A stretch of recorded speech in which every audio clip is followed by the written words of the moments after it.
বাংলাদেশে আমার মা, বাবা, মামা, মামি, মামাতো ভাই, পিসি, আমার প্রচুর আত্মীয়-স্বজন আছে বাংলাদেশে। ফোনে কথা হয়েছে তাদের সাথে? ফোনে বিগত রাত্রে মানে গত রাত্রে আমার দাদা আমাকে ফোন করেছে, যেটা ফোন করে জানতে পারলাম আমি যে ওখানে নাকি ভীষণ খারাপ অবস্থা, জায়গায় জায়গায় আগুন জ্বালিয়ে দিচ্ছে, হিন্দুদের ঘর-দুয়ার থেকে মানে জিনিসপত্র নিয়ে যাচ্ছে।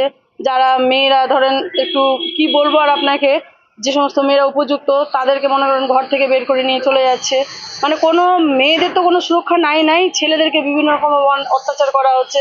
টাকা পয়সা না দিলে বলছে বাড়ি থেকে বের করে দেবো, ভাঙচুর করে দিচ্ছে, এত খারাপ কি অবস্থা। বলেছেন? মা বাবাকে চলে আসতে বললেন এখানে? আমি মা বাবাকে বললাম, ওনারা ভয় পাচ্ছে, যে ওনারা বলছে যে আমরা কোথায় যাব, আমরা কোথায় যাব, আমাদের ভিসা দিচ্ছে না, আমরা ভারতে গেলে আমাদের কাগজপত্র হবে কিনা। তো আমি ওনাদেরকে আশ্বাস দিয়েছি যে তোমরা নিশ্চিন্তে থাকো, আমাদের সরকার ব্যবস্থা করছে, আর তোমরা এদিকে চলে আসো। ওনারা বলছে ওখানে থাকলে আমরা এমনিই মরে যাব, এমনি আমাদেরকে মেরে ফেলে দিবে। আর আমার এটা অনুরোধ ভারত সরকারের কাছে যে ওখানে যে সমস্ত হিন্দুরা আছে অন্তত পক্ষে তাদেরকে এখন এদেশে এনে নাগরিকত্বটা দেওয়া আপনার হোক। পরিবার কোথায় থাকে? বাংলাদেশের মানিকগঞ্জ, ঢাকা ডিস্ট্রিক্ট মানিকগঞ্জ। ঢাকাতে আমার মামারা থাকে, মানিকগঞ্জে আমার মা বাবা থাকে। আপনার নাম? জয়ন্তী মণ্ডল। ঠিক।